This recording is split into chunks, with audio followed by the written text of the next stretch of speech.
Charles Oliveira just absolutely destroyed Max Holloway as I predicted.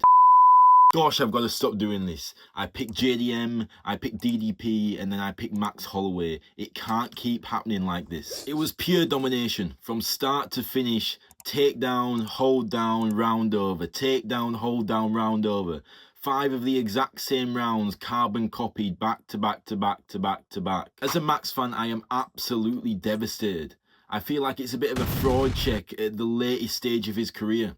I know he's never really faced a grappling heavy style like this, but you imagine for someone with such a decorated UFC resume that you would be able to handle it. But no, the takedown defense was beyond terrible. We've got to give some credit to Charles Oliveira. His takedown entries were aggressive and fast, but there was nothing special. There was no extra technique. There was no improvements, in my opinion, in Charles Oliveira's takedown game. It was just Max was so susceptible. You saw the first takedown, he literally had 2 hands in the air, like he was getting arrested. It was a very hard watch as a die-hard Max Holloway fan, but it does bring into question his type of opponents. Obviously, his resume speaks for himself, but he has had favourable matchups for a striker, and I think this exposed a big weakness in his game, especially at 155. There was a big strength difference.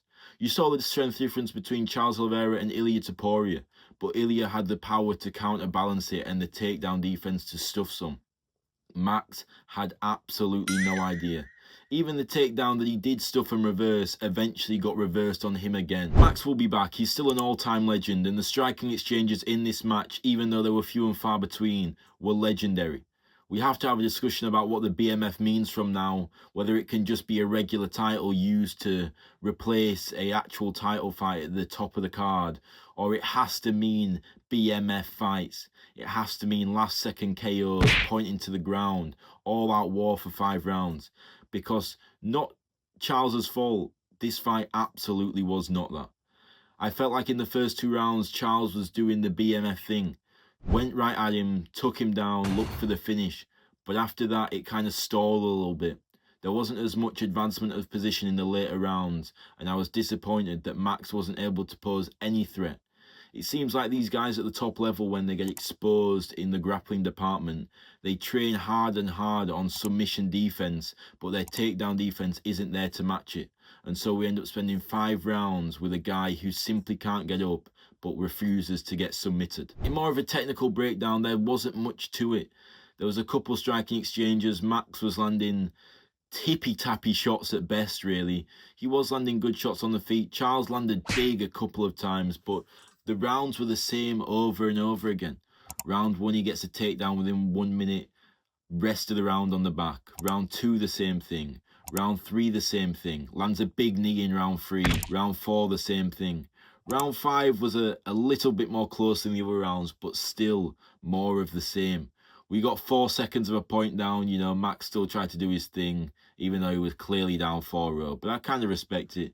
There wasn't much time to strike in this fight, so if you get 4 seconds at the end, try stand and bang. And Charles clipped him at the end. Charles landed a big shot in those final 4 seconds. And Max landed one kind of after the bell as well, but in terms of striking, there wasn't much. If Charles's game plan was more of a striking-heavy style, this would have been an all-time war for sure. But you can't expect fighters to neglect the best parts of their game, and Charles Oliveira is not going to do that. He's on a collision path with another title shot. He wants to put his best performances out there, and 50-45 in Max Holloway is something that only Alexander Volkanovski has done. It puts you in the elite echelon of fighters, and it remarks his claim to another title shot. The Arman Tsarukyan rematch becomes real interesting, seeing how Charles just dominated Max. I want to see Charles in big fights from now. Whether it's fighting Arman or fighting Ilia again for a title shot, it's those type of performances that make you championship level, and all respect to Charles Oliveira. In terms of the BMF, we as UFC fans have to decide what we want. We understand that we're in it for the mixed martial arts. We hate on boxers, we somewhat hate on Muay Thai fighters. We like the fact that the best fighters in the world are the well-rounded guys who do it in the UFC.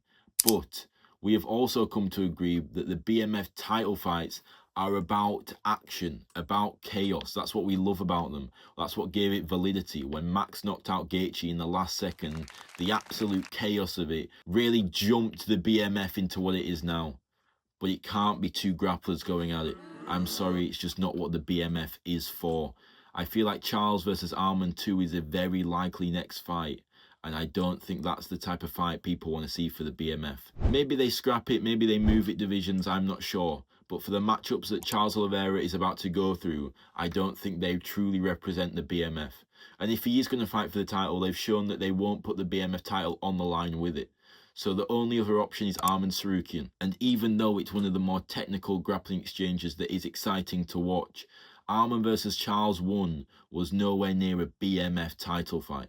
So, will Dana scrap it? Will he keep it? I don't know. But in my opinion now, it's past its prime. Let me know what you guys thought of the main event. Who's next for Max? Who is next for Charles? We're going to be breaking down the catastrophe of the White House card announcement in our next video. Stay tuned.